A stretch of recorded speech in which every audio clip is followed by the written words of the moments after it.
Shalom Aleichem. Bapak Yahweh memberkati kita sekalian. Haleluya. Pada pagi hari ini, Bapak Ibu Saudara sekalian, senang rasanya kita bisa kembali beribadah bersama-sama di tempat ini.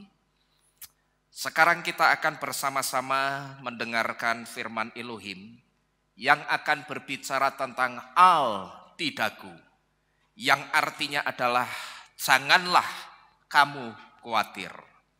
Mari kita bersama-sama membuka kitab suci kita di dalam kitab Matai atau kitab Matius pasal ke-6 ayat yang ke-25 sampai dengan yang ke-34. Kitab Matai atau Matius 6 ayat 25 sampai dengan yang ke-34. Di situ dikatakan, itulah sebabnya aku Yesua berkata kepadamu, janganlah khawatir dengan jiwamu. Apa yang akan kamu makan dan apa yang akan kamu minum, atau dengan tubuhmu apa yang akan kamu pakai. Bukankah jiwa itu lebih utama dari makanan dan tubuh dari pakaian? Amatilah burung-burung di langit yang tidak menabur, tidak pula menuai, bahkan tidak mengumpulkan ke dalam lumbung. Bapa surgawimu memelihara mereka juga. Bukankah kamu lebih bernilai dari mereka? Dan siapakah dari antaramu yang dengan khawatir sanggup menambah satu hasta pada usianya? Dan tentang pakaian, mengapa kamu khawatir? Perhatikanlah bunga pakung di padang, bagaimana mereka tumbuh. Mereka tidak berjerih lelah, bahkan tidak memintal. Tetapi aku Yesua berkata kepadamu, bahwa Salomo pun dalam segala kemuliaannya tidak berbusana seperti salah satu dari mereka. Namun jika rumput di ladang yang ada hari ini dan esok dilemparkan ke dalam perapian, Elohim mendandaninya sedemikian rupa, bukankah kamu lebih lagi, hai yang kurang iman? Sebab itu janganlah khawatir dengan berkata, apakah yang akan kami makan atau apakah yang akan kami minum? Atau apakah yang akan kami pakai? Karena bangsa-bangsa lain mengejar semua ini, sebab Bapa surgawimu mengetahui bahwa kamu membutuhkan semua ini. Namun carilah terlebih dahulu kerajaan Elohim dan kebenarannya, dan semua ini akan ditambahkan kepadamu. Oleh karena itu janganlah khawatir akan hari esok, karena hari esok akan mempunyai kekhawatirannya sendiri. Kesusahannya cukuplah untuk sehari. Haleluya. Sampai di sini kita membaca firman Tuhan, saudara. Nah, Bapak Ibu, saudara sekalian yang terkasih, melalui ayat-ayat yang kita baca ini, saudara, di sini kita diberitahu dengan jelas bahwa Yesua itu melarang kita khawatir. Bahkan saya percaya, saudara, kalau saja kita ada di tempat di mana Yesua mengatakan ini, saya yakin pada waktu itu Yesua tidak mengatakan janganlah kamu khawatir dengan nada yang datar. Saya yakin Yesua saat itu tidak mengatakan janganlah kamu khawatir itu dengan nada yang biasa. Tapi saya percaya ketika Yesua mengatakan al-tidaku, atau janganlah kamu khawatir, saat itu saya percaya Yesua itu mengatakan dengan keras, bahkan sangat keras. Cuman memang kita tidak pernah bisa melihat intonasinya Yesua seperti apa dari kitab suci yang kita baca. Tetapi saya yakin Yesua saat itu tidak mengatakan dengan biasa-biasa saja, tetapi dia akan mengatakan dengan sangat keras kata-kata yang ada di depan ini. Al-tidaku, janganlah kamu khawatir. Kenapa saya katakan Yesua pasti mengatakan dengan sangat keras, saudara? Karena Yesua tahu sebetulnya ada apa di balik kekhawatiran itu. Yang kalau kita sebagai manusia ciptaannya Bapak Yahweh, kita itu tidak mungkin bisa menanggung akibat atau dampak buruk dari yang namanya kekhawatiran. Karena di dalam kekhawatiran, kalau kita melihat kekhawatiran itu dari pola Ibrani, kita akan tahu bahwa kekhawatiran itu sebetulnya sedang menyingkirkan energinya Tuhan yang namanya pertolongan keluar dari dalam kehidupan kita. Tapi di waktu yang bersamaan tanpa kita sadari, kita itu narik energi negatif dari luar masuk dalam kehidupan kita. Dan sekarang yang tinggal di dalam kehidupan kita itu bukan energinya Tuhan yang namanya pertolongan, tapi yang masuk dan tinggal di dalam kehidupan kita itu satu energi negatif yang namanya curse atau kutuk. Dan siapa orangnya yang setiap hari itu bisa hidup berdampingan dengan kutuk, saudara-saudara sekalian? Maka saya percaya ketika Yesus mengatakan al tidakku atau janganlah kamu khawatir, saat itu Yesus tidak mengatakan dengan santai. Yesus saya percaya tidak mengatakan dengan biasa-biasa. Yesus tidak mengatakan dengan sambil lalu, tapi dia katakan dengan keras, bahkan sangat keras, karena dia tahu manusia ciptaannya itu tidak akan pernah bisa menanggung akibat buruk dari yang namanya kekhawatiran. Karena tadi kita sudah diberitahu apa? Di dalam kekhawatiran itu menyimpan satu energi yang namanya apa tadi? Curse atau kutuk.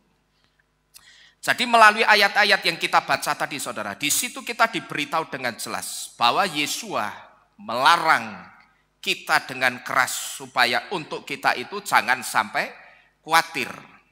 Dan satu di antara alasan Yesus melarang kita khawatir itu bisa kita lihat di ayat 31 dan 32. Kalau kita lihat dua ayat ini, saudara, di situ kita akan bisa menyimpulkan bahwa Yesus melarang kita khawatir itu karena mengkhawatirkan soal makanan, minuman, dan pakaian. Yang saya sebut mengkhawatirkan soal makanan, minuman, dan pakaian itu dengan kebutuhan hidup. Mengkhawatirkan kebutuhan hidup itu sebetulnya pekerjaannya goyim atau bangsa-bangsa. Dan bangsa-bangsa yang dimaksud di sini tidak lain adalah bangsa atau orang yang tidak mengenal Yahweh. Atau dengan kata lain juga saya sebut bangsa-bangsa itu bangsa yang Tuhannya bukan siapa? Bukan Bapak Yahweh. Jadi yang disebut goyim atau bangsa-bangsa itu sebetulnya orang atau bangsa yang tidak kenal Yahweh dan orang atau bangsa yang Tuhannya bukan Yahweh. Nah, ini artinya mengkhawatirkan soal makanan atau kebutuhan hidup itu sebetulnya satu pikiran yang selalu ada di pikirannya orang-orang yang tidak kenal Bapak Yahweh, saudara-saudara sekalian. Jadi yang pertama, kenapa Yesus melarang kita khawatir? Karena mengkhawatirkan soal makanan, minuman, pakaian, atau kebutuhan hidup itu sebetulnya cuman pekerjaannya goyim, pekerjaannya bangsa-bangsa, pekerjaannya atau pikirannya orang-orang yang tidak kenal Bapak Yahweh dan orang-orang yang Tuhannya bukan Yahweh. Saudara-saudara sekalian, artinya itu sudah biasa dilakukan oleh orang-orang yang tidak percaya Bapak Yahweh. Ya, jadi khawatir soal ini, soal makanan, soal minuman, besok itu kira-kira aku makan apa ya. Terus di situ kita khawatir. Saudara ngerti? Khawatir soal seperti ini, soal makanan, minuman, bahkan mungkin khawatir soal pakaian. Saudara ngerti? Itu sebetulnya satu kekhawatiran atau satu pola pikir yang seringkali atau sudah biasa dipikirkan atau dilakukan oleh orang-orang goyim atau orang-orang yang tidak kenal Bapak Yahweh, saudara-saudara sekalian. Nah, saudara, saya menemukan ada satu hal yang menarik. Ketika kitab Matius pasal 6 ayat 32a, coba saya terjemahkan dari bahasa Ibrani ke bahasa Inggris, saudara. Coba saudara perhatikan Matius pasal 6 ayat yang ke-32a. Di situ dikatakan, karena bangsa-bangsa lain mengejar Semua ini, yang dimaksud semua ini itu apa? Ya ini, makanan, minuman, pakaian yang saya sebut dengan kebutuhan hidup. Jadi dari sini yang pertama saudara, kita diberitahu dengan jelas. Khawatir soal makanan dan sebagainya, makanan dan teman-temannya, itu sebetulnya pikiran yang sudah biasa dipikirkan sama siapa itu? Bangsa-bangsa. Sedangkan bangsa-bangsa, tadi kita diberitahu apa? Bangsa-bangsa yang dimaksud di sini itu orang yang tidak kenal Bapa Yahweh dan orang yang Tuhannya bukan Yahweh ataupun Yesua. Nah, saya menemukan ada satu hal yang menarik ketika saya coba terjemahkan kitab Matius 6 ayat 32a dari bahasa Ibrani ke bahasa Inggris. Dalam bahasa Ibrani, Matius 6 ayat 32a ditulis seperti ini saudara. Ki et kal eleh mepaksim hagoyim. Goyim artinya apa ini? Bangsa-bangsa. Nah lalu ketika ki et kal eleh mepaksim hagoyim ini saya terjemahkan ke bahasa Inggris. Terjemahannya jadi seperti ini. For the Gentiles strive for all these things. Nah, sekarang coba saudara perhatikan kata the Gentiles di situ. The Gentiles artinya ke sini, hagoyim ini. Ha itu the, goyim artinya Gentiles. Nah, saudara-saudara sekalian, kitab ILT dan kitab LAI yang kita pegang, saya perhatikan hanya menerjemahkan kata the Gentiles dengan kata bangsa-bangsa. Coba saudara perhatikan ini. Ini ILT 3, di situ ada tulisan apa? Karena bangsa-bangsa apa itu? Lain mengejar semua ini dan seterusnya. Terus kitab LAI juga hanya menerjemahkan kata the Gentiles dengan kata bangsa-bangsa yang ditulis ini. Semua itu dicari apa ini? Bangsa-bangsa yang tidak mengenal Allah. Kan begitu.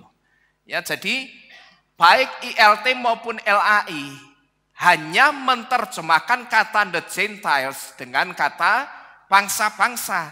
Tapi ketika saya coba terjemahkan kata Gentiles ini dengan kamus, rupanya kamus bahasa Inggris itu menerjemahkan kata Gentiles lebih spesifik lagi.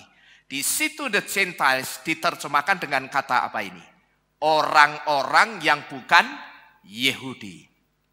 Padahal saudara, kalau kita perhatikan di dalam kata Gentiles, di situ tidak ada kandungan kata Jewish yang artinya Yahudi.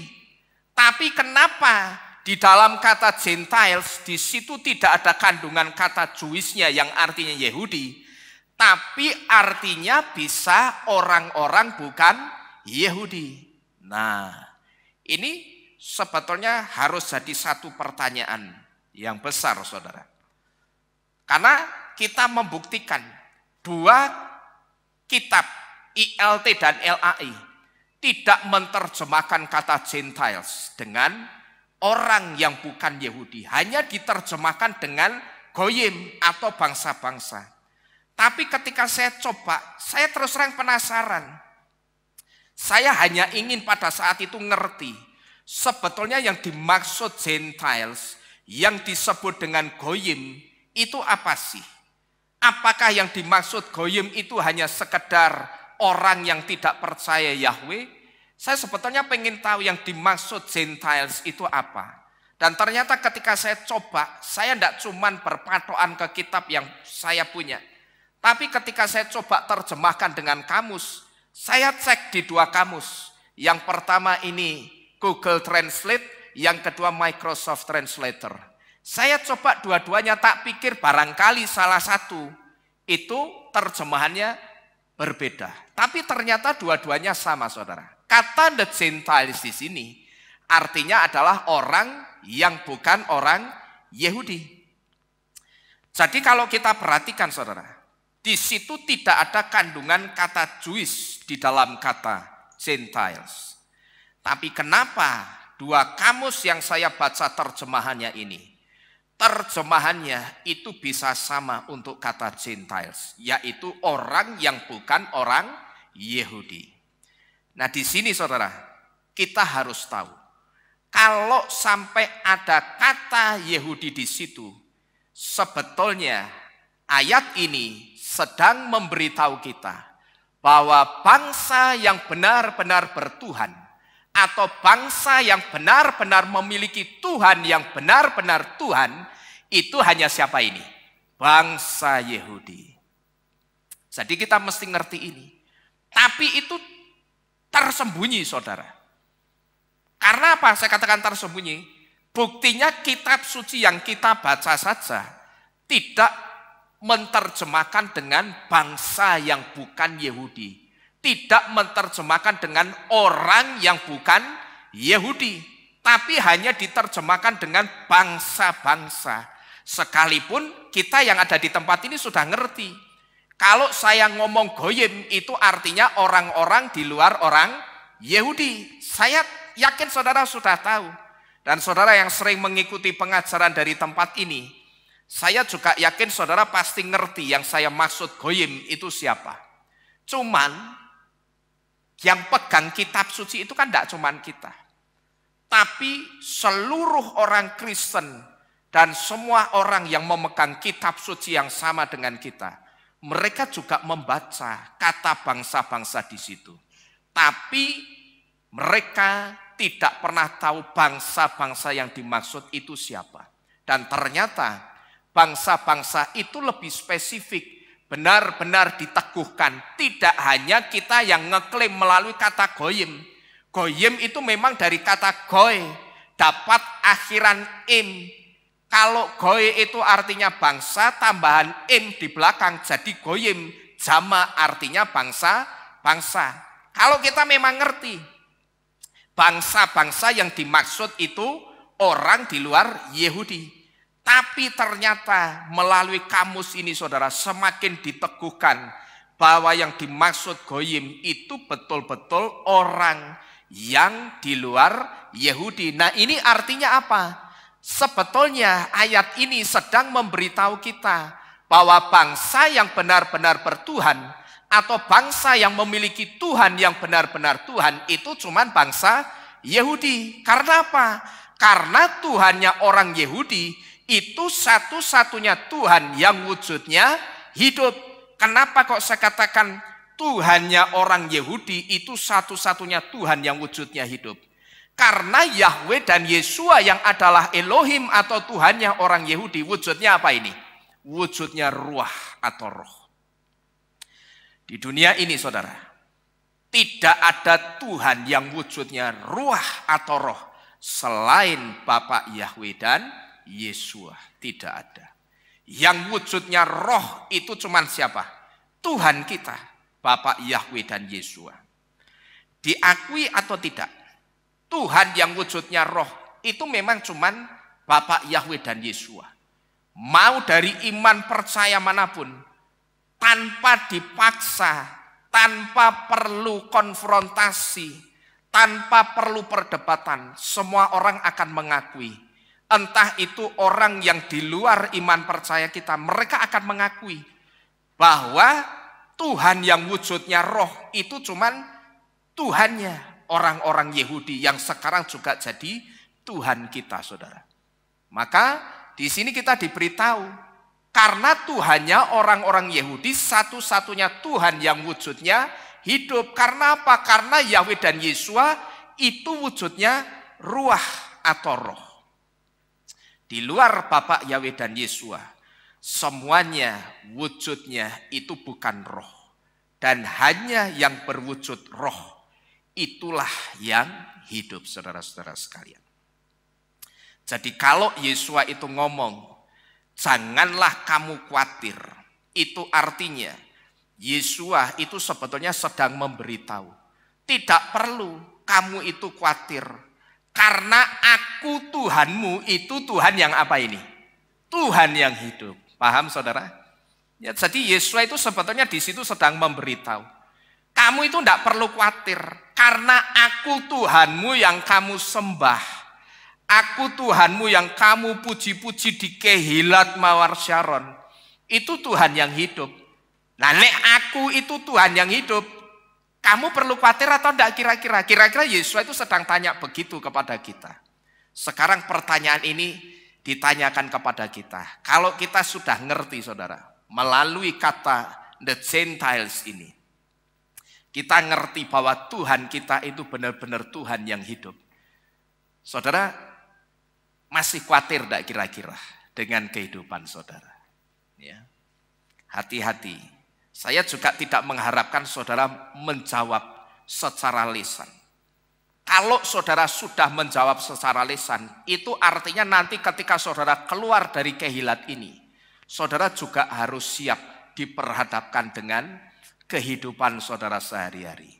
Tetapi saya hanya ingin memberitahu, ketika nanti di luaran sana saudara dibenturkan dengan keadaan seperti apapun di dalam kehidupan saudara, ingatlah hari ini melalui kata Gentiles kita sudah diberitahu bahwa Yahweh dan Yesua Tuhan yang kita sembah itu Tuhan yang hidup. Amin. Kalau Yahweh itu Tuhan yang hidup, tidak perlu kita itu khawatir. Jadi kalau Yesua ngomong al tidakku atau janganlah kamu khawatir, itu sebetulnya Yesua itu sedang memberitahu tidak perlu kamu itu khawatir karena aku Tuhanmu itu Tuhan yang hidup. Katakan saja apa yang jadi permintaanmu, maka aku Tuhanmu yang hidup, Yahweh Yesua, pasti memberikan apa yang kamu minta. Yesua itu sudah ngomong apa saudara? Sya'alu, artinya apa sya'alu? Mintalah dan itu diberikan atau ditolak? Diberikan kepadamu. Ya, kita pegang ini baik-baik. Yesua dan Bapak Yahweh itu selalu meneguhkan perkataan-perkataannya. Setiap apa yang dikatakan Yesua itu selalu diteguhkan dengan perkataan-perkataan yang lainnya. Tidak hanya Yesua itu berhenti ngomong jangan kamu khawatir, sudah berhenti sampai di situ. Terus di situ kita merasa apa? Kita merasa tidak punya peneguhan. Kok Yesua itu ngomong janganlah aku khawatir. Tapi Yesua tidak ngomong yang lain lagi. Yang meneguhkan imanku supaya aku betul-betul tidak khawatir. Tapi kalau saudara perhatikan, ketika Yesua mengatakan janganlah kamu khawatir melalui kata Gentiles ini saudara, kita diberitahu, kita diteguhkan, iman kita itu diteguhkan bahwa apa yang kita imani, yaitu perkataan Yesua yang dikatakan jangan kamu khawatir, itu diteguhkan melalui kata Gentiles bahwa Tuhan yang kita sembah itu Tuhan yang hidup. Nah kalau Tuhan yang kita sembah itu Tuhan yang hidup, ya wis, tidak usah kita khawatir. Diakui atau tidak kecenderungan manusia, kalau mintanya sama pribadi yang kelihatan, orang itu lebih tenang. Lebih merasa apa? Percaya. Betul atau tidak saudara? Betul atau enggak? Orang minta akan lebih percaya kalau yang diminta itu sosoknya kelihatan. Betul atau tidak kira-kira? Kan begitu ya. Maka begitu jaluk sama Bapak Yahweh, minta sama Bapak Yahweh enggak kelihatan. Seringkali orang itu jarang, bahkan sangat sedikit orang yang bisa percaya penuh untuk percaya kepada pertolongan Bapak Yahweh. Orang kalau dengan orang yang pribadinya kelihatan minta mengutarakan permintaannya dan dia di situ jadi percaya dengan pribadi itu, saya katakan wajar. Tapi hari ini kita diberitahu bahwa Bapak Yahweh dan Yesua itu sama seperti pribadi yang saudara percayai yang kelihatan secara fisik. Jadi dengan kata lain saya sedang memberitahu begini, kalau saudara itu tumbuh rasa percaya di dalam hati saudara ketika saudara minta sesuatu kepada orang dan orang itu pasti bisa memberikan sesuatu itu kepada saudara. Di situ saudara timbul rasa percaya kepada orang itu. Demikian pula dengan Bapak Yahweh. Bapak Yahweh itu sebetulnya juga sama seperti orang yang kelihatan kasat mata saudara. Gitu loh. Memang secara fisik Bapak Yahweh tidak kelihatan. Tapi rohnya itu betul-betul roh yang hidup. Yang saya percaya dan saudara juga harus percaya. Ketika saudara minta apapun itu, permintaanmu itu didengar baik dan pasti diberkati Bapak Yahweh. Amin. Ya, jadi kalau saudara minta apa-apa, bayangkan sama seperti saudara itu ketika minta kepada satu sosok yang kelihatan. Gitu loh. Itu yang akan membuat iman saudara itu tumbuh. Tapi selama konsep mindset saudara, aku kan mintanya sama pribadi yang tidak kelihatan. Ya sudah, sampai kapanpun, ya terkecuali kalau orang itu imannya sudah apa? Imannya sudah kuat, imannya sudah tertanam kuat. Tapi kalau orang imannya belum tertanam kuat, iman Thomas, seeing is believing, seringkali itulah yang terjadi. Ya manusia kan begitu. Tidak usah kita, orang yang secara fisik dulu tidak pernah dekat-dekat dengan Yesua. Thomas yang dekat-dekat sama Yesua saja, yang sudah dikabari Yesua Tuhan kita bangkit. Thomas percaya tidak saudara? Tidak percaya. Dia mengatakan apa? Sebelum aku mencucukkan jariku ke lubang pakunya, aku tidak akan pernah percaya. Dan mulai saat itu muncullah satu iman yang disebut dengan seeing is believing. Melihat baru percaya. Tapi pada pagi hari ini sekali lagi, sebelum kita masuk lebih dalam firman Elohim, saya ingin memberitahu bahwa Bapak Yahweh dan Yesua, sekalipun wujud fisiknya itu tidak kelihatan kasat mata kita, tapi Bapak Yahweh dan Yesua itu sama-sama ada wujudnya seperti orang yang kita lihat. Seperti orang yang bisa kita lihat seperti ini. Saya bisa melihat Bu Galuh, saya bisa melihat Wiwit, saya bisa melihat Pak Robin. Bapak Yahweh itu ada benar-benar seperti ini loh saudara. Ya. Jadi tanamkan itu di dalam jantung hati dan pikiran saudara. Supaya ketika saudara minta, tidak ada lagi yang namanya keraguan. Saya sudah memberitahu juga bahwa yang namanya iman itu tidak bisa berjalan bersama-sama di dalam satu derap langkah irama yang sama dengan yang namanya keraguan. Iman itu hanya bisa jalan dalam satu derap langkah irama yang sama hanya dengan satu hal, yaitu apa? Percaya. Iman itu hanya begitu saudara. Iman itu hanya bisa jalan bersama-sama dengan rasa percaya. Jadi Yesua di situ sebetulnya sedang mengatakan apa? Katakan saja, kamu itu mau minta apa katakanlah. Maka aku Tuhanmu yang hidup, Yahweh dan Yesua pasti memberikan apa yang kamu minta. Tidak perlu pakai khawatir segala. Tidak perlu pakai susah payah. Kamu itu mengejar-ngejar kebutuhan hidupmu. Karena susah payah itu caranya orang-orang yang kenal Tuhan atau tidak? Bukan. Susah payah itu caranya orang-orang yang tidak kenal Bapak Yahweh.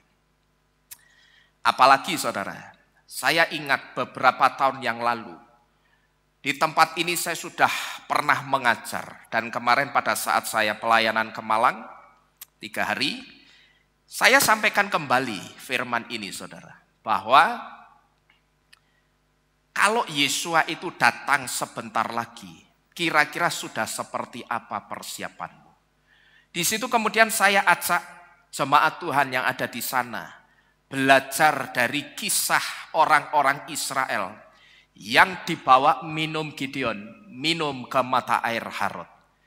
Yang saya sebut sebetulnya ketika orang-orang Israel ini dibawa Gideon minum ke mata air Harod, di situ sebetulnya tanpa orang-orang Israel sadari, mereka sebetulnya saat itu sedang dibawa dalam psikotesnya Bapak Yahweh. Mereka itu sedang dilihat watak dan kepribadiannya itu seperti apa. Melalui apa? Cara minum mereka saudara. Maka 300 orang yang sudah dipilih, beberapa ribu orang yang sudah dipilih ini masih dianggap Bapak Yahweh terlalu banyak. Untuk Bapak Yahweh itu menolong orang-orang Israel melawan orang Midian dan Amalek. Maka disortir sampai akhirnya ketemu angka 300 orang. Yang harus menghadapi puluhan ribu orang-orang Amalek dan Midian. Nah, nyortirnya bagaimana? Gideon ini disuruh Bapak Yahweh, coba kamu bawa orang-orang Israel itu turun ke mata air Harod, suruh mereka minum. Mulai di situ saudara, mereka tidak sadar kalau mereka sedang dibawa dalam psikotesnya Bapak Yahweh dengan cara minum air.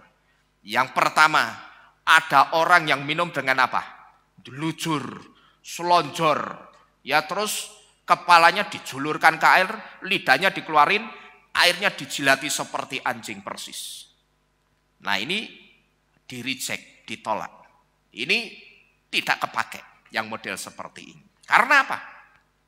Model seperti ini, cara minum seperti ini bukan gambaran sikap waspada dari orang yang mempersiapkan diri menjelang waktu kedatangan Yesus. Orang Israel saat itu yang dibawa minum ke mata air Harod, itu bukan tidak tahu. Kalau suasana saat itu suasana yang mencekam, suasana perang, mereka bukan tidak tahu. Tapi ternyata mereka yang tahu suasana saat itu mencekam. Anehnya ketika disuruh minumnya pakai apa? Pakai lidahnya glosor seperti anjing. Lah ini nek orang Amalek dan Midian tiba-tiba naik lalu menyerang orang-orang Israel. Kira-kira orang-orang Israelnya bisa nangkis saudara-saudara? Tidak bisa. Mereka sudah apa? Posisinya itu sudah posisi yang salah besar. Itu bukan posisi strategi yang bagus. Yang kedua, orang Israel minum dengan cara menekuk lututnya. Tapi ini juga bukan cara yang baik karena pandangan matanya itu masih dominan ke air. Nah di situ kita sebetulnya diberitahu satu hal. Kira-kira saudara itu masih jadi orang yang khawatir dengan kebutuhan kehidupan saudara atau tidak? Sehingga ketika sekarang saudara dikasih tahu Yesua itu sebentar lagi akan datang. Tapi pandangan matamu masih dominan ke air, masih dominan ke duniawi. Lah ini hati-hati loh saudara. Ya kalau mendekati waktu kedatangan Yesua ini, pandangan mata saudara itu masih ke air. Dan air itu simbol dari duniawi. Hati-hati. Karena melalui orang Israel yang kedua ini kita diberitahu. Memang orang Israel yang kedua minum air ini ada besinya, ada kuda-kudanya. Saya sebut orang Israel tipe kedua yang minum air dengan cara menekuk lututnya ini. Memang ada sedikit kewaspadaan di situ. Tapi ingat, matanya masih dominan kemana? Ke air. Kalau tiba-tiba musuh itu menyerang, kira-kira dia akan cepat nangkis tidak saudara? Tidak bisa. Karena apa? Matanya ini loh. Sikapnya memang ada besinya, minumnya kan begini. Ini kan sikap besi kuda-kuda ini, nek silat, nek karate. Ya kan besinya ada, cuman sayang matanya tidak keliling begini. Tidak memperhatikan dan mengawasi sekelilingnya. Tapi masih kemana? Dominan ke air, dominan ke duniawi. Nah itu gambaran dari orang yang tahu tanda-tanda zaman, dia tahu waktunya Yesua mau datang, tapi sampai hari ini pikirannya, matanya itu masih dominan ke hal-hal duniawi. Nah hari ini satu pertanyaan ditanyakan kepada kita. Saudara, di sini sering tidak dikasih tahu. Saya sering tidak coba jawab sing tegas ya. Saya sering tidak khotbah soal akhir zaman. Yesua mau datang itu sering tidak saudara? Sangat sering banget bahkan. Saya sebut saudara, itu mungkin masuk kelompok yang kedua ini. Kalau sampai saudara itu sudah sering mendengar, tapi persiapan dirimu tidak baik. Nah itu berarti saudara kelompok orang yang kedua. Saudara bisa lihat hari ini saja. Orang-orang yang tidak kelihatan di Kehilat. Yang kalau tidak kelihatannya itu karena sakit, saya masih memaklumi. Tapi bagaimana kalau tidak kelihatannya itu karena bekerja? Bagaimana saudara kira-kira? Sama enggak dengan orang Israel yang kedua yang minum air yang kakinya ditekuk? Sama enggak kira-kira? Sama. Dia memang mendengar, selalu di tempat ini diworoi terus kupingnya. Bahkan saya yang terakhir ngomong apa? Sekarang sudah bukan jam 8 pagi, tapi sudah jam berapa sekarang? Setengah 12 siang. Artinya Yesua kalau dia menetapkan, misalkan Yesua aku tetapkan datangku hari apa, misalkan hari Rison hari ini, jam 12 siang nanti aku datang. Sekarang itu sudah jam setengah 12 saudara. Ya, sudah jam setengah 12. Sebentar lagi Yesua akan datang. Tapi orang itu cuman tahu. Cuman sebatas jadi pengetahuan. Tapi dia tidak pernah mengambil sikap membalikkan kakinya untuk mempersiapkan dirinya dengan baik menyambut Yesua. Sekarang saya ajak saudara berandai-andai. Misalkan ini, kita berandai-andai kan boleh saudara ya. Misalkan Yesua itu memusatkan kedatangannya di tempat ini. Dia kasih pengumuman. Aku pusatkan kedatanganku, pusatnya di Kehilat Mawar Syaron Semarang. Terus wong-wong sira ibadah itu kira-kira keangkat enggak saudara? Keangkat enggak kira-kira? Tidak akan terangkat. Sing kerja ya enggak akan keangkat. Gitu loh, paham saudara? Maka kenapa? Kemarin juga enggak kebetulan di Malang, temanya itu apa coba? Setialah beribadah.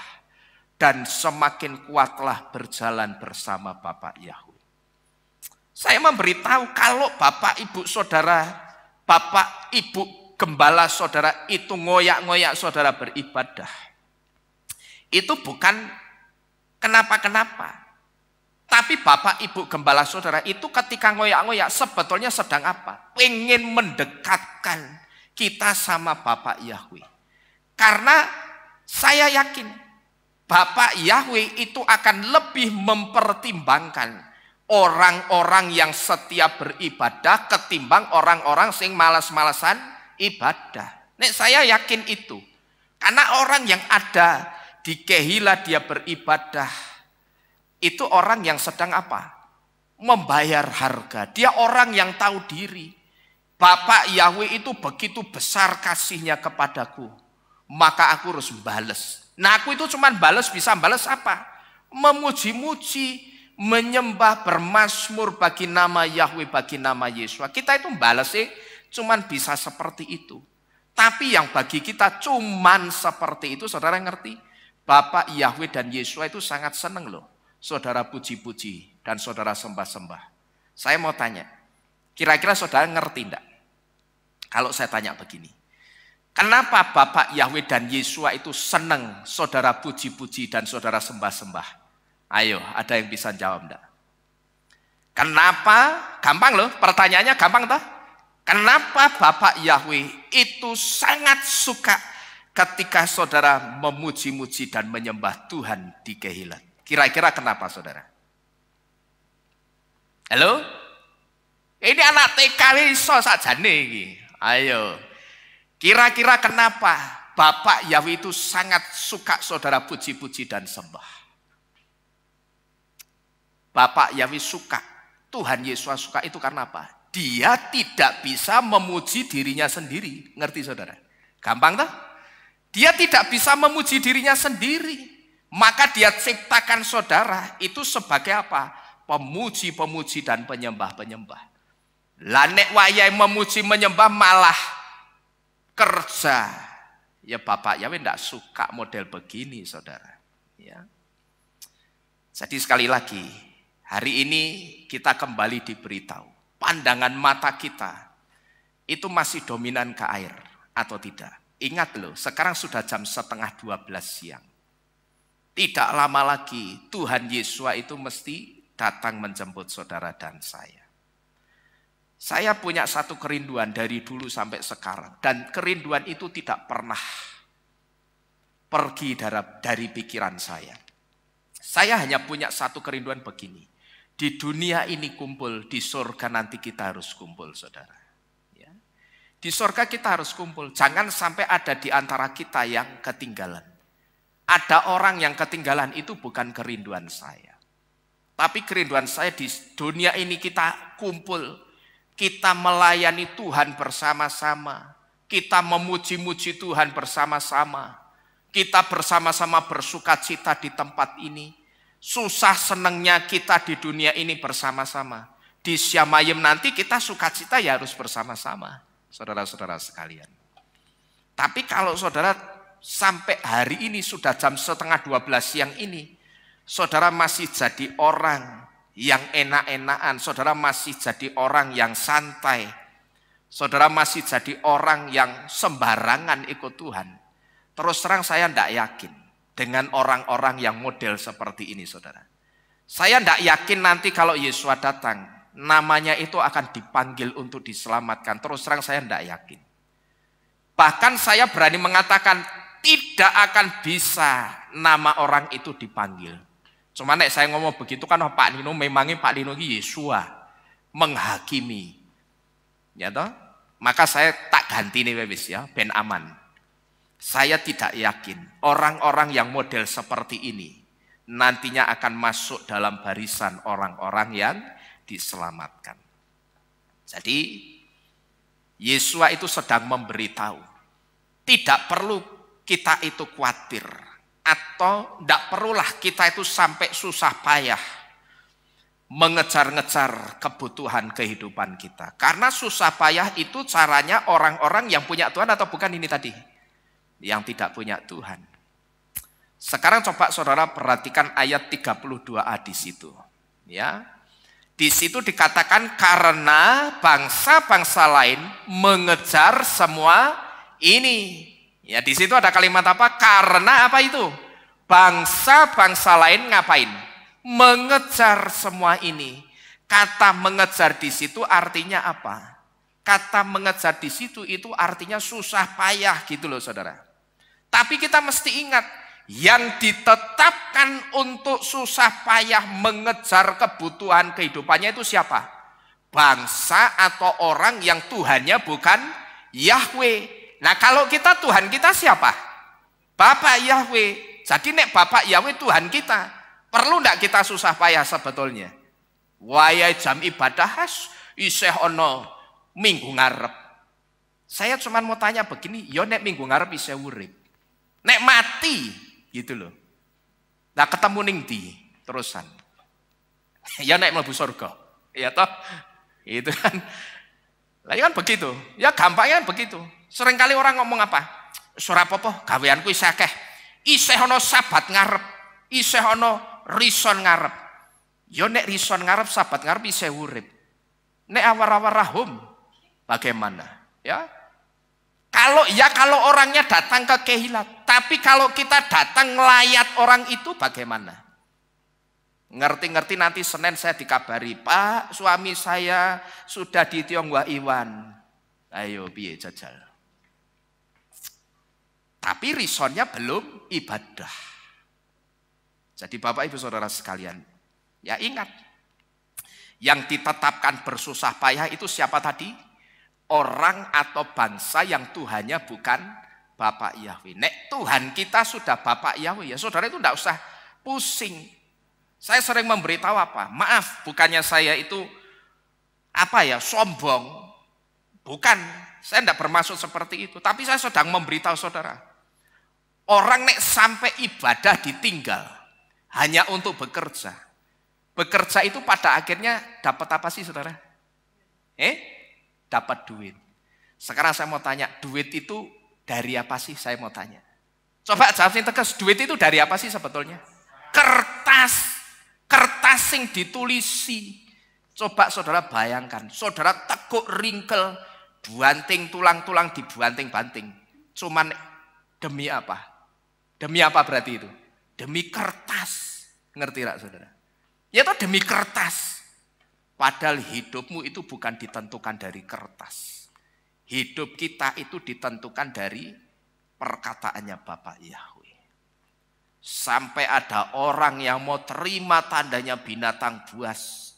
Orang mau kerja ke sana kemari, tapi sudah dikasih tahu jangan pakai tandanya binatang buas, tetap nekat dipakai kerja ke sana kemari. Padahal meng demi apa? Entuk apa itu? Entuk kertas. Nek saya tidak mau, saudara. Harga dirinya itu cuman seharga kertas, saudara. Padahal habis ini saudara ngerti. Kalau redenominasi ini jadi dilakukan, saudara ngerti? Hargamu itu akan turun, ngerti enggak? Kalau saudara masih mengejar kertas itu, harga dirimu itu akan turun lagi. Karena apa? Begitu redenominasi, nolnya dihilangi, yang 3 dihilangi.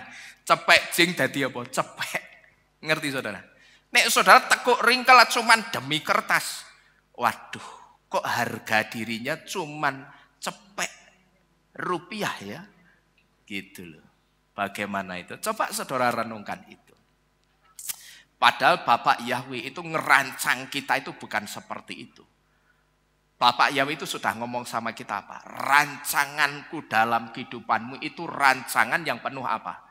Damai sejahtera dan kelimpahan. Tapi apakah nyarinya kelimpahan itu harus pakai tekuk ringkel, banting tulang sampai meninggalkan ibadah? Tentu saja tidak. Maka ketika ada orang yang mengatakan dia merasa diberkati Bapak Yahweh dengan pekerjaan, tapi setelah dia bekerja orang pernah bahkan jarang ibadah, orang itu mengatakan apa? Saya menganggap kok Pak, bahwa pekerjaan saya ini berkatnya Bapak Yahweh. Saya ngomong, jari sopo. Nek berkatnya Bapak Yahweh, perhatikan baik-baik. Bapak Yahweh itu tidak pernah memberkati orang, kemudian berkatnya itu jadi bikin orang itu jauh dari Bapak Yahweh. Itu tidak pernah. Ya. Bapak Yahweh itu tidak pernah ngasih berkat saudara.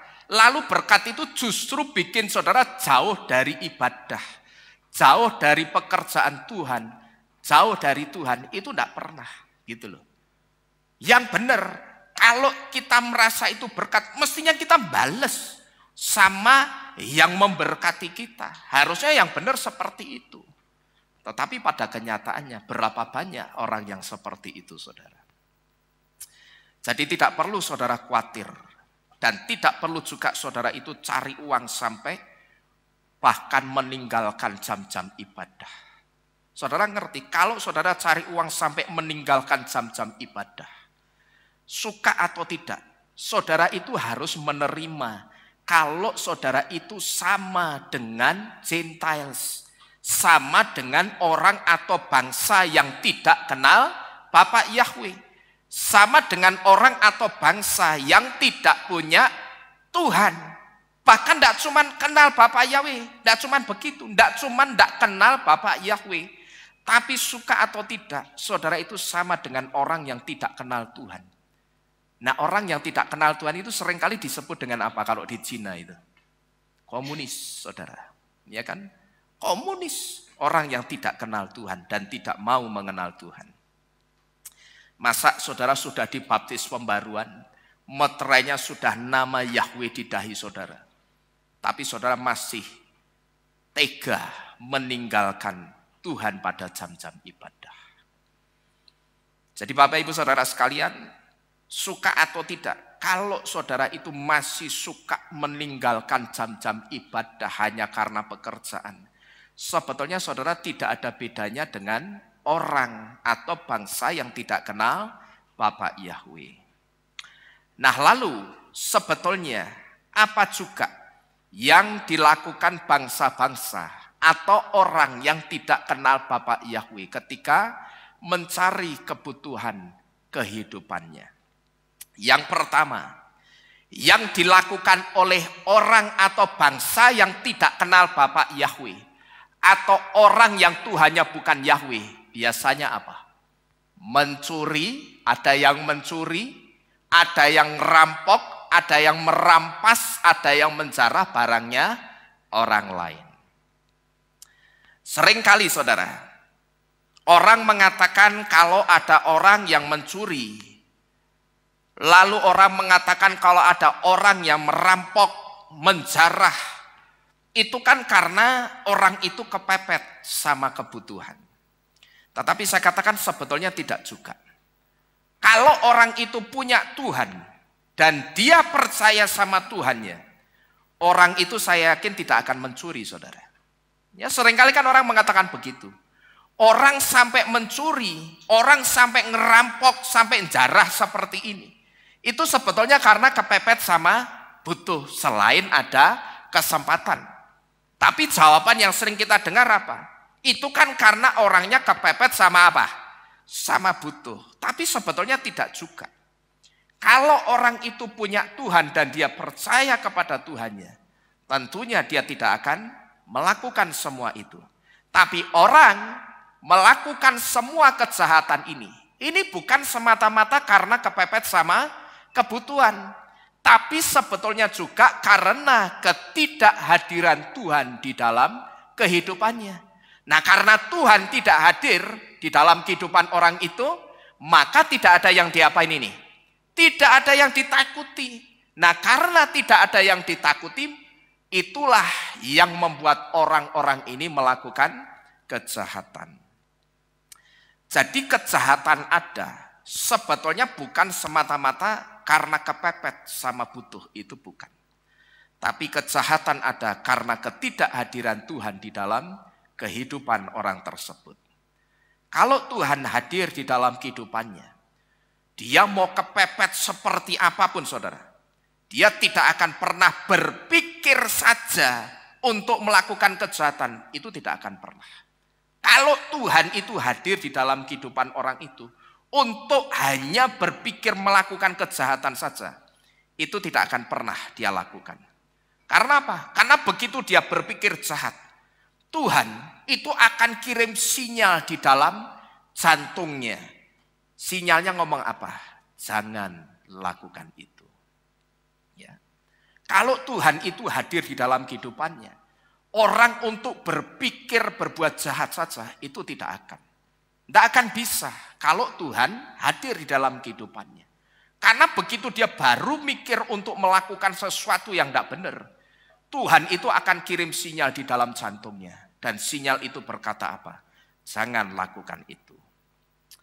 Jadi kalau orang punya Tuhan dan ketika Tuhannya hadir di dalam kehidupannya, ketika dia mau berbuat jahat, Tuhannya itu akan kirim sinyal ke jantungnya.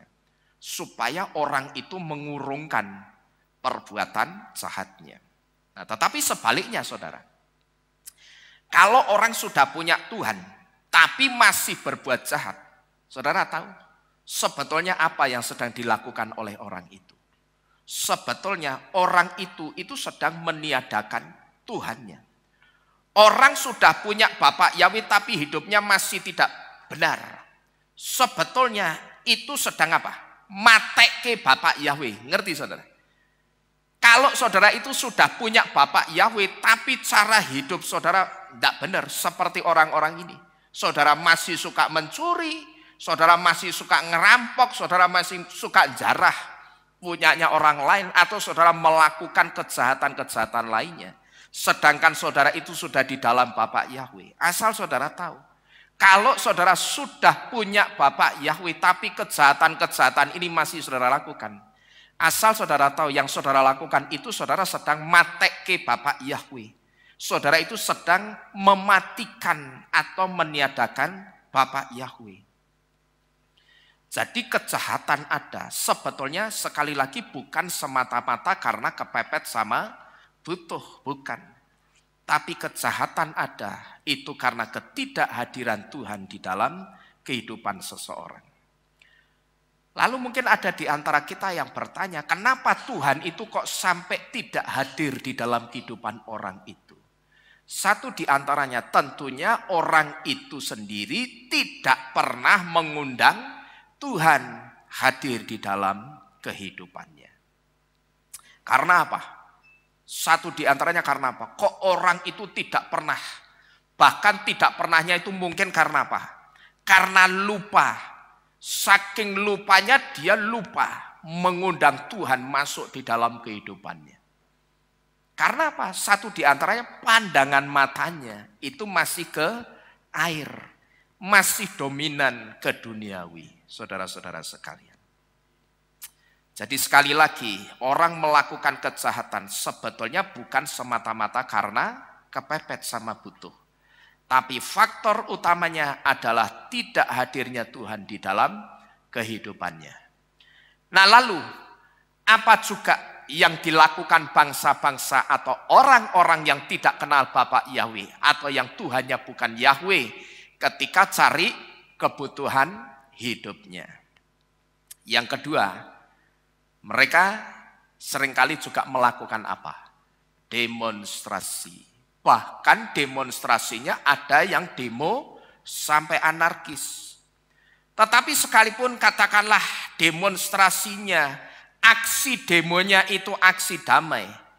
Perhatikan ini baik-baik saudara ya. Secara khusus saudara yang kerja di sebuah perusahaan. Kalau saudara mau mengusahakan hak saudara sampai turun ke jalan dan saudara harus teriak-teriak. Perhatikan baik-baik. Jangan pernah saudara ikut-ikutan demo. Karena apa? Demo yang model beginian, ini demo yang mempermalukan Bapak Yahweh saudara.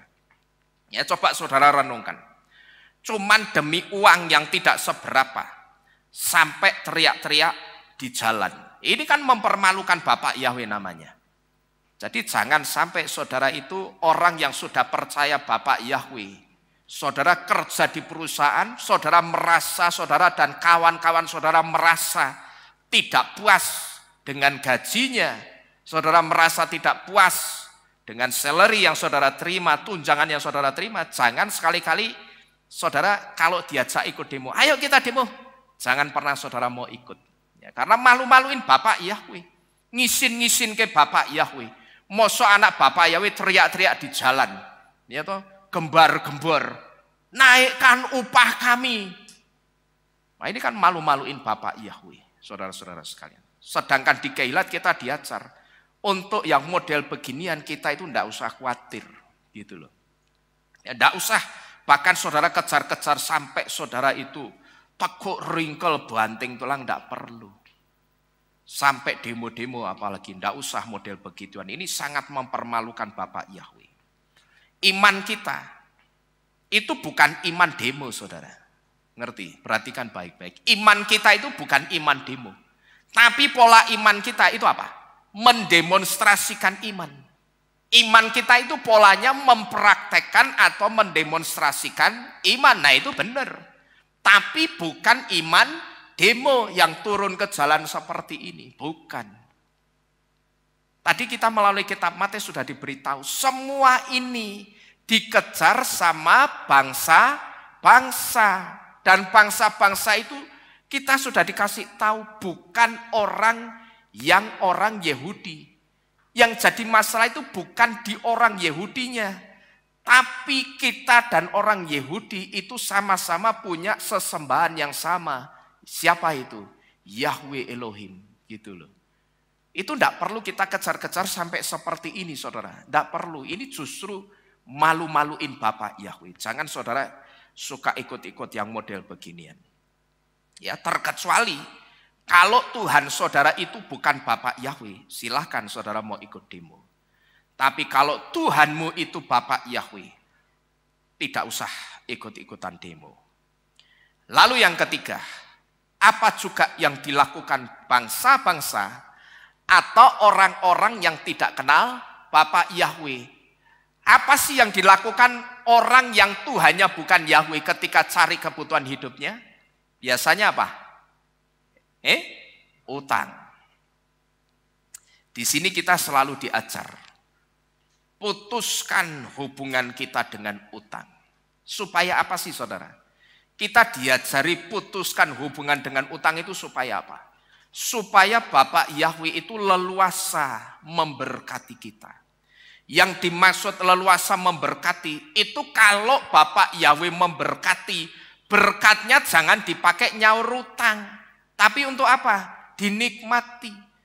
Tapi kalau saudara sudah terikat utang, Bapak Yahweh berkati, duitnya mau kanggo apa tadi? Nyaur utang, bayar utang. Saya tanya, saudara bisa menikmati enggak kira-kira? Tidak bisa. Jadi kalau saudara terikat dengan hutang, saudara sudah ngerti Yesus ngomong jangan khawatir, itu artinya juga Yesus sedang ngomong apa? Jangan utang. Tapi nek saudara utang, sebetulnya saudara itu sedang membuat diri saudara itu terikat dengan ikatan mental blok gitu loh. Mental saudara itu akan diblok.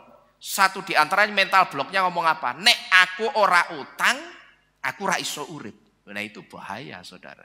Sehingga begitu dompetnya menipis, yang diingat siapa? Nama-nama orang. Yang diingat bukan Bapak Yahweh dulu. Jadi di tempat ini kita selalu diingatkan. Kita itu selalu diajar. Bahkan kalau saya ngajar ini, saya ngajarnya juga keras saudara. Putuskan hubungan saudara itu dengan utang. Supaya Bapak Yahweh itu leluasa memberkati saudara. Yang dimaksud leluasa memberkati itu artinya ketika kita diberkati, duit yang jadi berkatnya Bapak Yahweh itu bukan buat nyaur utang, tapi untuk apa? Untuk kita nikmati yang benar seperti itu. Dan utang itu juga cara-caranya orang yang tidak kenal Bapak Yahweh. Cara-caranya cara-caranya orang yang Tuhannya itu mati. Ngerti saudara? Karena setiap oknum boleh mengaku dia sebagai Tuhan. Ya, siapapun boleh mengaku jadi Tuhan. It's okay. Tapi syarat utama Tuhan itu hanya satu. Tuhan itu harus hidup. Kenapa kok Tuhan harus hidup? Karena nanti yang namanya Tuhan itu akan sering apa? Dimintain, dijalui sama siapa? Sama umatnya, sama anak-anaknya. Lah nek Tuhannya itu mati, kira-kira ketika umatnya, anaknya minta, bisa ngasih tidak saudara? Tidak bisa. Gitu loh. Dan utang itu cara-caranya orang yang tidak kenal Bapak Yahweh. Cara-caranya orang-orang yang Tuhannya mati, saudara-saudara sekalian. Nek Tuhanmu Bapak Yahweh dan Yesua itu hidup, ya saudara jangan utang. Kalau saudara percaya Tuhan kita hidup, percayalah satu hal. Yahweh itu punya keagungan sebagai Yahweh Yireh. Ketika Bapak Yahweh melihat kesetiaan saudara, Bapak Yahweh itu tidak akan pernah berhutang. Bapak Yahweh pasti memelihara kebutuhanmu tanpa utang. Amin. Pokok Bapak Yahweh cuma melihat apa? Yahweh Yireh itu artinya apa sih? Yahweh yang menyediakan.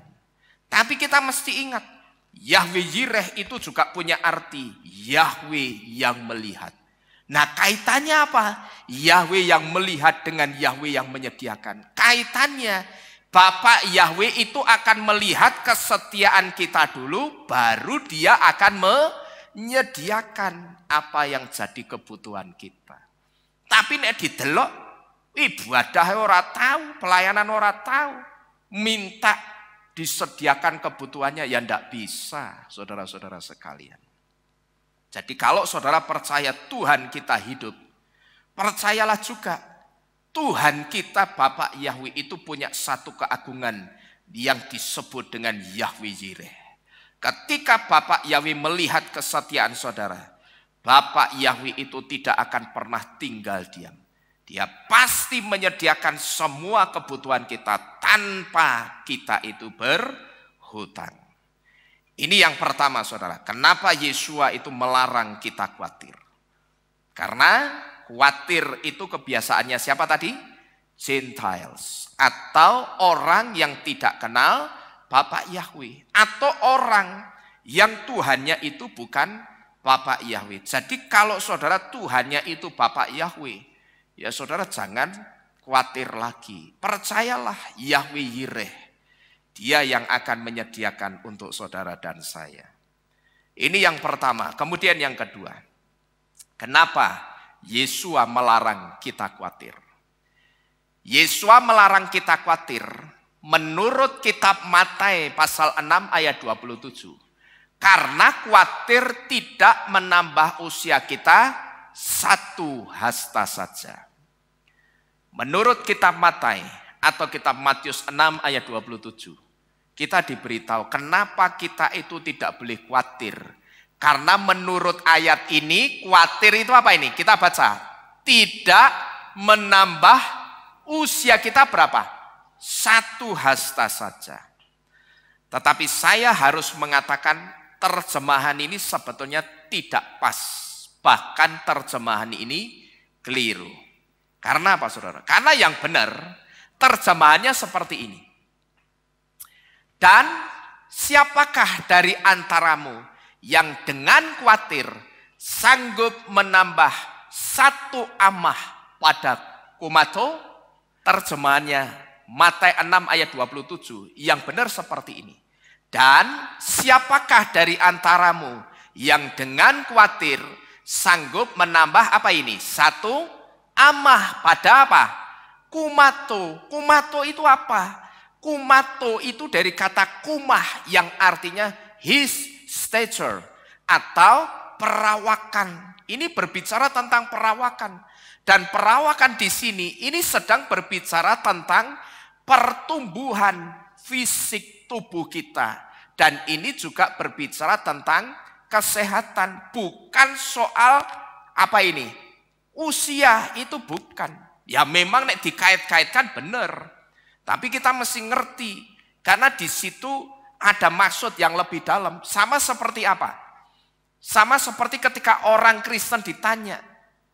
Waktu Salomo ditanyai Tuhan, kamu mau minta apa Salomo? Selalu orang Kristen jawabnya apa? Minta hikmat. Padahal kitab suci tidak pernah mengatakan seperti itu. Salomo atau Salomo itu tidak pernah minta hikmat. Yang diminta Salomo itu namanya lev shomea atau listening heart atau jantung yang mendengar. Artinya Salomo itu minta jantungnya itu dibuat dengar-dengaran suara Yahweh. Karena apa? Karena dia menyadari pada saat dia harus menggantikan tahta kerajaan ayahnya, tahta Raja Daud, dia harus menggantikan Daud. Saat itu Salomo umurnya masih muda. Dia merasa tidak punya pengalaman. Tapi saat itu dia diharuskan memimpin satu bangsa yang besar. Nah karena dia merasa tidak punya pengalaman, dia minta jantungnya itu dibuat dengar-dengaran suara Yahweh yang disebut dengan lev shomea.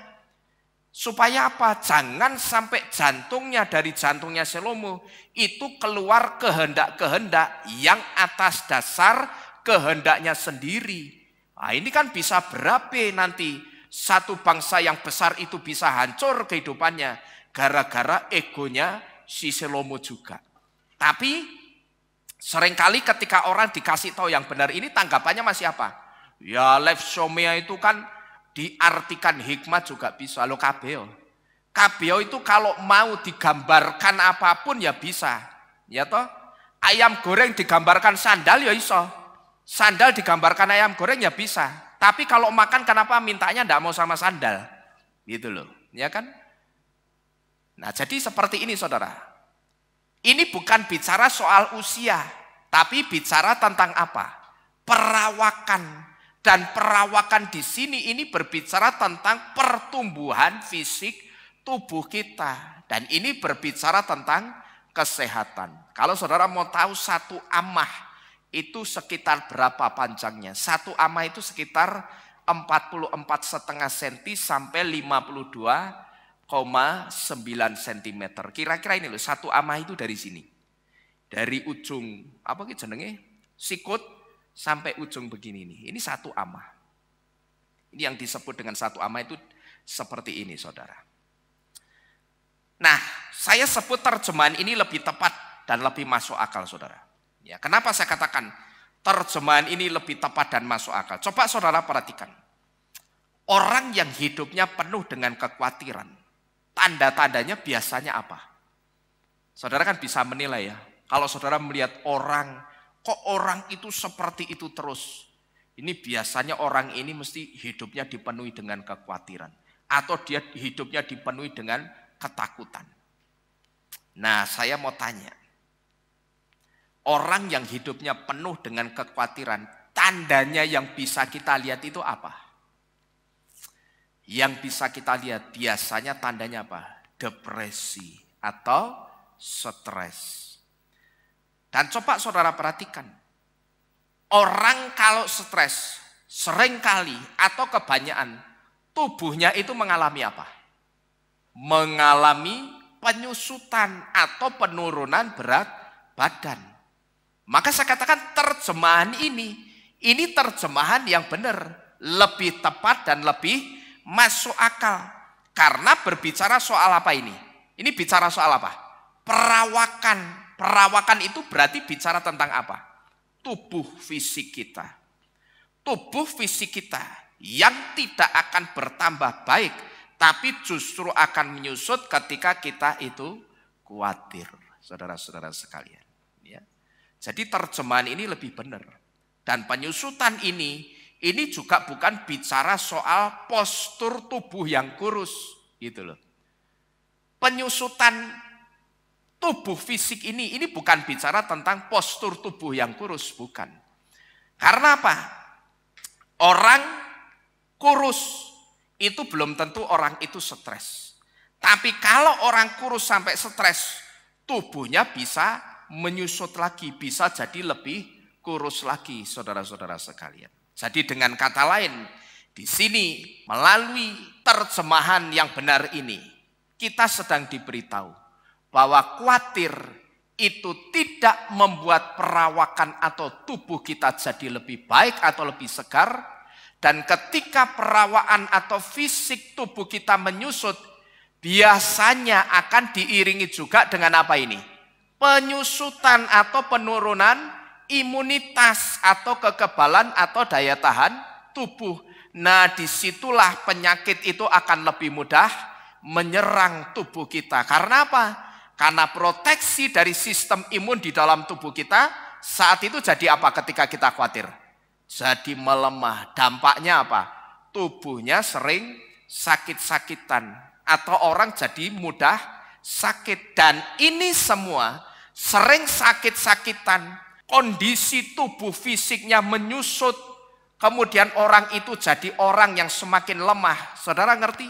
Satu di antaranya disebabkan karena apa ini? Kekhawatiran.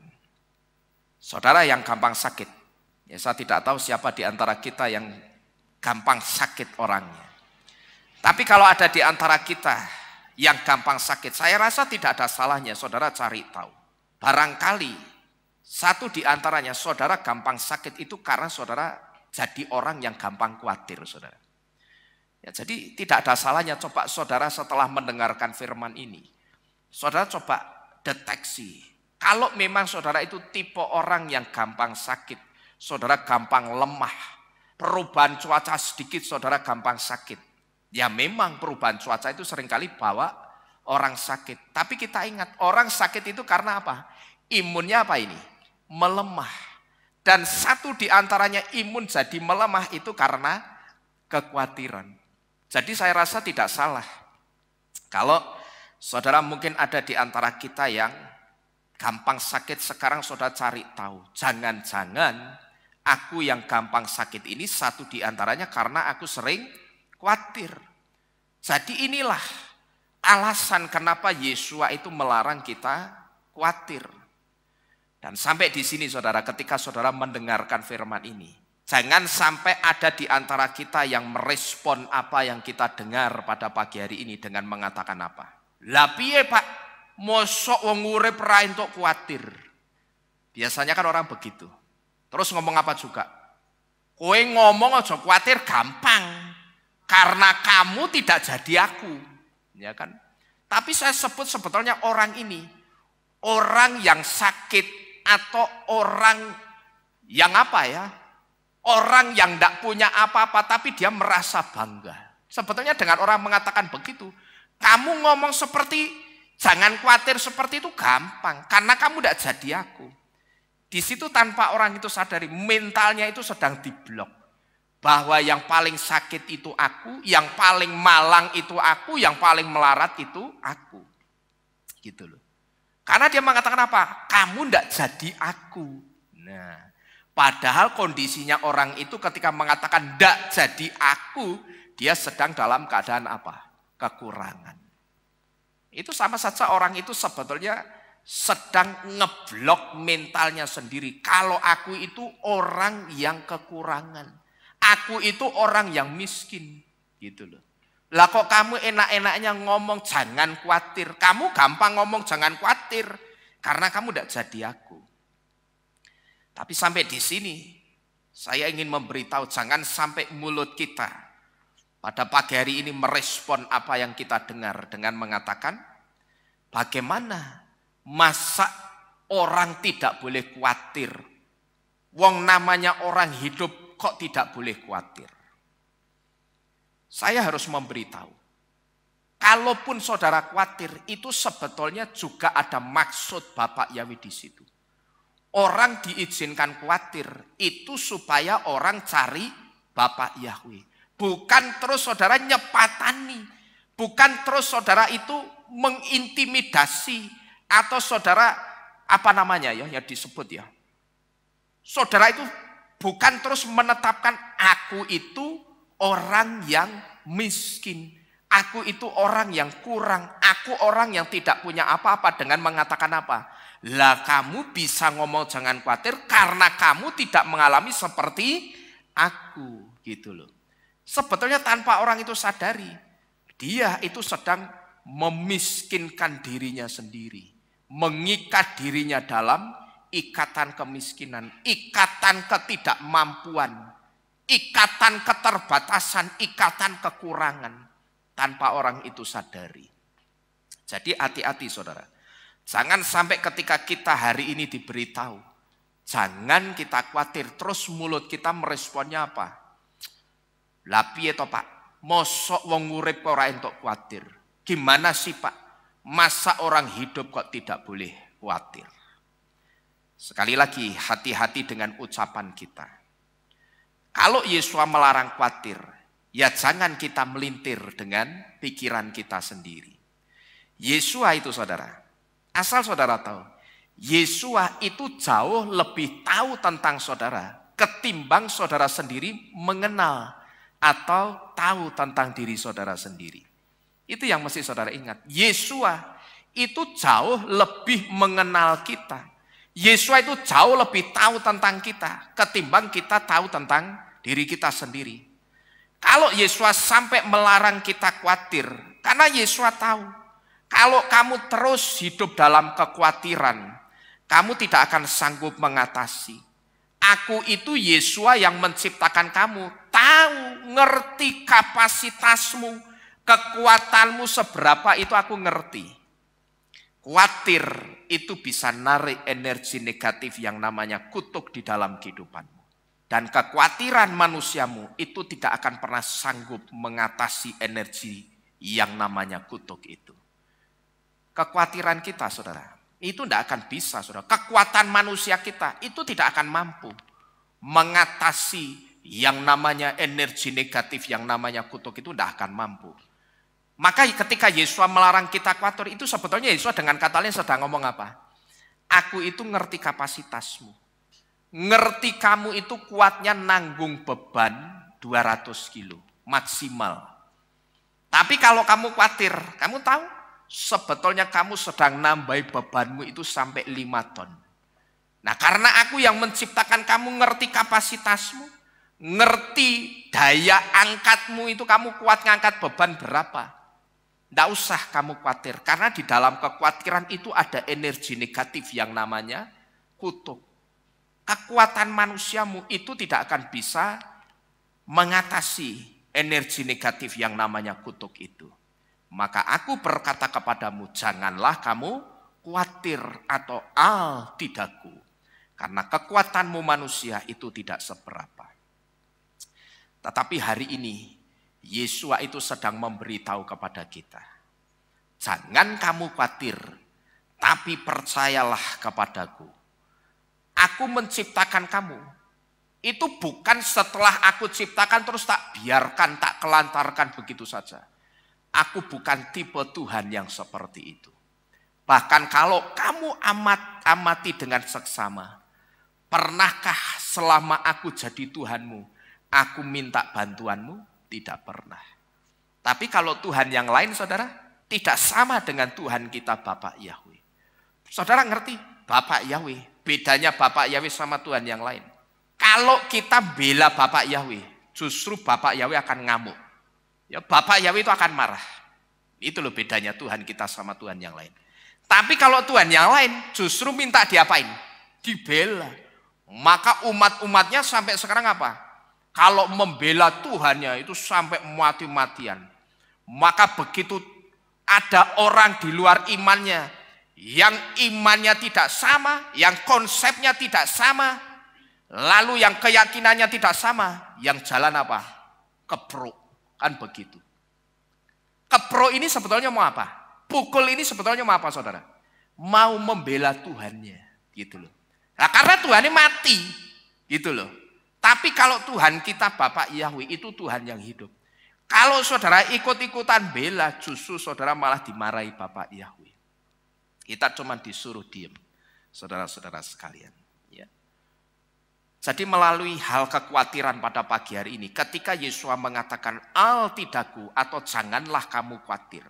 Di situ Yesua itu sedang berbicara juga sebetulnya kepada kita. Aku yang menciptakan kamu, itu tidak akan aku biarkan begitu saja. Ya. Aku menciptakan engkau itu bukan untuk aku kelantarkan, bukan untuk tak kelantarkan habis tak ciptakan wis culke, enggak. Tapi aku menciptakan kamu, aku juga pasti memelihara kehidupanmu. Aku itu bukan Tuhan yang lupa dengan perbuatan tanganku, saudara-saudara sekalian. Yesus itu sebetulnya sedang ngomong seperti itu. Maka kalau ada orang yang mengatakan, ndak usah pakai nama Yahweh, ndak usah pakai nama Yesua, ndak usah pakai Torah. Aku pakai Allah, pakai Yesus dan ndak pakai Torah saja, hidupku itu juga diberkati. Saudara perhatikan baik-baik. Satu hal yang harus saudara ngerti, kalau suatu saat ada orang yang berusaha menjatuhkan iman saudara di dalam Bapak Yahweh dan Yesua dengan kata-kata seperti ini. Kamu ngerti? Kamu lihat hidupku. Aku tidak panggil Yahweh, aku tidak panggil Yesua, aku tidak melakukan Torah, tapi kamu lihat hidupku sangat diberkati. Nah, kamu sing panggil-panggil Yahweh, mangan we utang. Bagaimana saudara kira-kira ketika saudara diperhadapkan dengan hal seperti itu?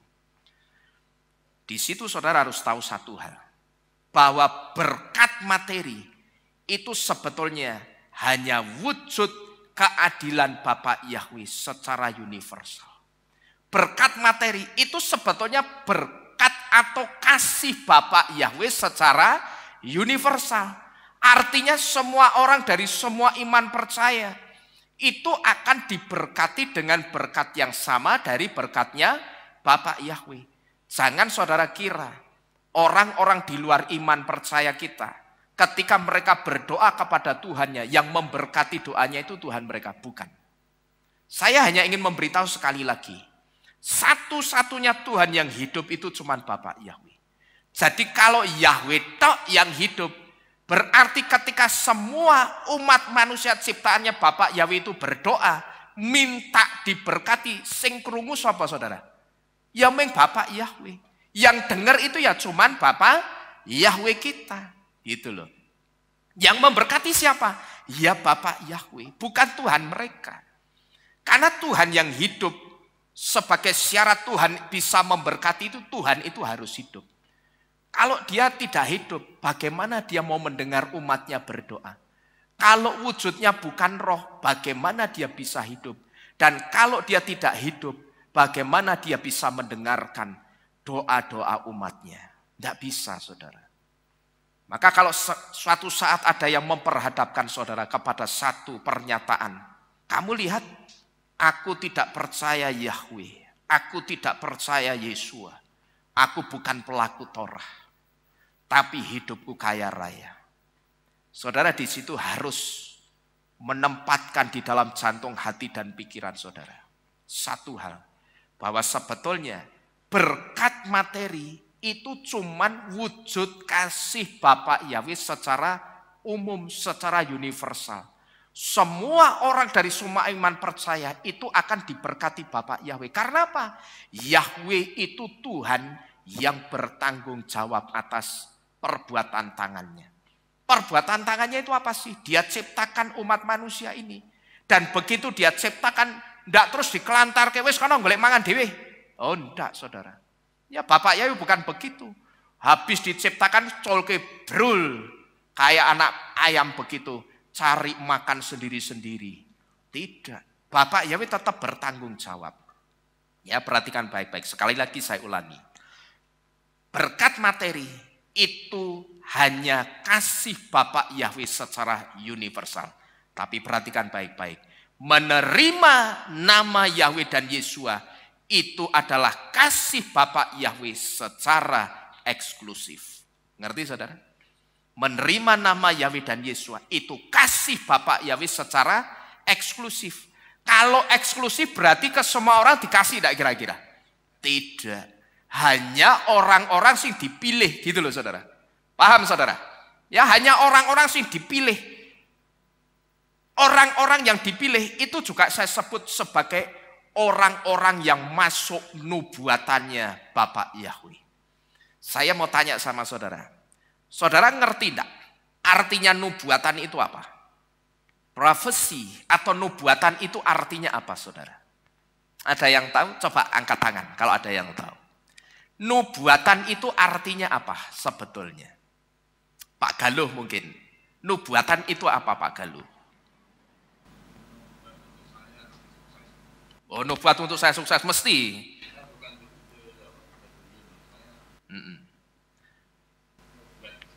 Ya, tapi definisi nubuatan itu apa sebetulnya? Apa? Sesuatu yang akan terjadi. Wit, apa Wit? Coba Wit, kamu Wit jawab.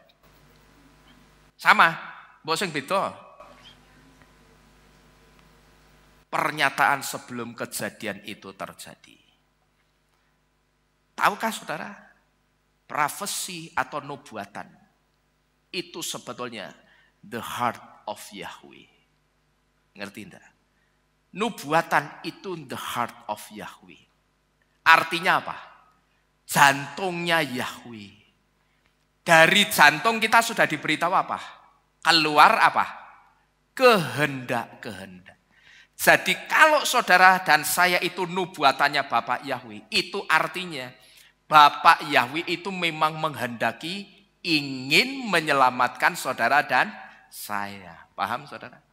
Nubuatan itu the heart of Yahweh. Jantungnya Yahweh, isi jantungnya Yahweh. Nah, isi jantungnya Yahweh satu di antaranya dia ingin menyelamatkan Saudara dan saya. Maka nek Saudara sudah diselamatkan, ya jangan enak-enakan. Jangan sampai nubuatan ini nanti luntur lagi. Nubuatan itu lepas lagi. Jangan sampai Saudara tidak ada di dalam isi jantungnya Bapak Yahweh lagi. Setialah dengan Bapak Yahweh. Jangan sampai ketika Saudara mendengar juga ya, kata-kata setialah, lalu setialah beribadah, setialah melayani, Saudara anggap itu sebagai kata-kata yang klise. Nanti kalau sudah jam 12 tet, Saudara masih ketinggalan, Saudara baru akan tahu dan bisa merasakan arti kesetiaan Saudara beribadah dan melayani. Ya, sekarang Saudara masih mungkin menyepelekan. Bahkan ketika mendengar kata-kata ini, Saudara mungkin mengatakan, itu kan kata-kata klise. Dari dulu saya sudah dijak, diomongi kongkon setia ibadah, kongkon setia melayani. Nah itu klise itu. Tapi nanti kalau sudah jam 12, tet, 00, detiknya tidak maju, tidak mundur. Di situ Yesus datang. Tapi andai kata ada di antara Saudara yang ketinggalan, Saudara baru bisa akan merasakan artinya kesetiaan beribadah. Kesetiaan melayani itu di situ Saudara. Ngerti? Jadi Bapak Ibu Saudara sekalian, Saudara dan saya itu nubuatannya Bapak Yahweh. Saudara dan saya, kita itu sama-sama isi jantungnya Yahweh. The heart of Yahweh. Dan itulah arti nubuatan yang benar itu seperti itu. Memang setelah diartikan lebih luas, nubuatan itu bisa berbicara tentang apa? Kesuksesan, keberhasilan. Tetapi saya katakan bahwa nubuatan yang paling penting yang harus kita pegang itu nubuatan soal keselamatan. Itu yang paling penting. Kalau saudara dinubuatkan, dipilih, tidak ada maksud lain. Saudara itu sedang mau diselamatkan. Soal berkat kesuksesan itu sebetulnya cuma apa? Bonus dari orang yang sudah diselamatkan. Konsepnya sama seperti perbuatan baik. Kita berbuat baik bukan sebagai tiket masuk surga, tapi karena apa? Perwujudan sikap atau manifestasi karena kita sudah diselamatkan. Karena kita diselamatkan, sudah diselamatkan, maka kita harus berbuat baik. Demikian pula dengan nubuatan. Saudara mengamini nubuatan aku pasti sukses, aku sukses besar, itu betul, itu tidak salah. Tapi saya harus memberitahu konsepnya jangan sampai berubah kebalik. Saudara mengamini atau mengimani nubuatan saudara sukses supaya saudara diselamatkan, bukan. Justru kebalikannya. Karena kita sudah diselamatkan, maka sembari menunggu kedatangan Yesus menjemput kita, kita dikasih bonus apa? Kesuksesan besar dalam segala hal. Ya, jadi Bapak Ibu Saudara sekalian, sekali lagi Yesus berkata kepada kita, Al-Tidaku, janganlah kamu khawatir, karena kekuatan manusiamu itu tidak seberapa. Tapi percayalah kepadaku, bahwa ketika aku Yesus menciptakan engkau, aku tidak menciptakan terus aku biarkan begitu saja. Aku bukan Tuhan yang lupa dengan perbuatan tanganku. Saudara ngerti, Yesua dan Bapak Yahweh itu selalu ngomong kepada kita. Kamu tahu, kamu itu perbuatan tanganku yang sangat aku kasihi.